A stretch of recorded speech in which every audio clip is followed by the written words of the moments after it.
12 ఏళ్ల అర్నవ్ తన గదిలో ఒంటరిగా కూర్చుని ఉన్నాడు. తన ప్రాణమిత్రుడు సిద్ధార్థ్తో గొడవ జరగడం వల్ల అతని మనసు భారంగా ఉంది. ఎంత ప్రయత్నించినా ఆ బాధ తగ్గడం లేదు. అప్పుడే అతని తాతయ్య వివేక్ గదిలోకి వచ్చారు.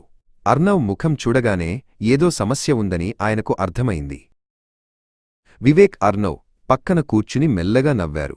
అర్నవ్, మనందరికీ బ్యాంకులో డబ్బులు దాచుకునే ఖాతా ఉన్నట్లే ప్రతి బంధానికి ఒక భావోద్వేగాల పొదుపు ఖాతా ఉంటుందని నీకు తెలుసా అని అడిగారు. అర్నవ్ ఆశ్చర్యంగా తాతయ్య వైపు చూశాడు. మనసులో కూడా బ్యాంకు ఉంటుందా తాతయ్య అని అడిగాడు. అవును అర్నవ్, మనం ఇతరులతో ప్రవర్తించే విధానాన్ని బట్టి ఈ ఖాతాలో డిపాజిట్లు లేదా విత్ డ్రాయల్స్ జరుగుతుంటాయి అని వివరించారు వివేక్. మనం ఎవరితోనైనా మర్యాదగా మాట్లాడినప్పుడు, వారి మాటలను మనసుపెట్టి విన్నప్పుడు ఆ బంధమనే ఖాతాలో మనం పెద్ద మొత్తంలో డిపాజిట్ చేస్తున్నట్లు లెక్క. అర్నవ్ శ్రద్ధగా వింటున్నాడు.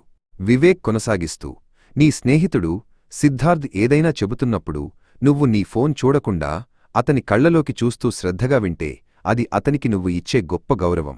అదే ఒక పెద్ద డిపాజిట్. అది మీ బంధాన్ని మరింత బలపరుస్తుంది అన్నారు. అలాగే మాటమీద నిలబడటం కూడా ముఖ్యమే. ఒకవేళ నువ్వు సిద్ధార్థ్కి ఏదైనా సహాయం చేస్తానని ప్రాణమిస్తే అది తప్పకుండా చెయ్యాలి. చిన్న ప్రామిస్ అయినా సరే దాన్ని నిలబెట్టుకోవడం ఆ ఖాతాలో బంగారు నాణేలను దాచినట్లే అని వివేక్ నవ్వుతూ చెప్పారు.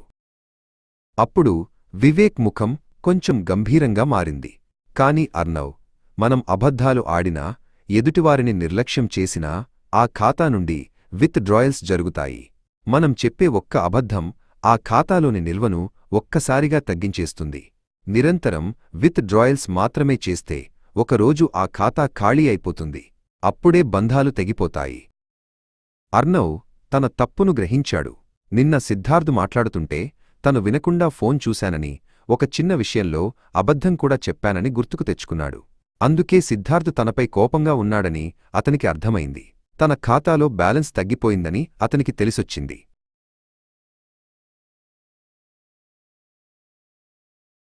మరి ఇప్పుడు నేనేం చెయ్యాలి తాతయ్య అని అర్నవ్ అడిగాడు.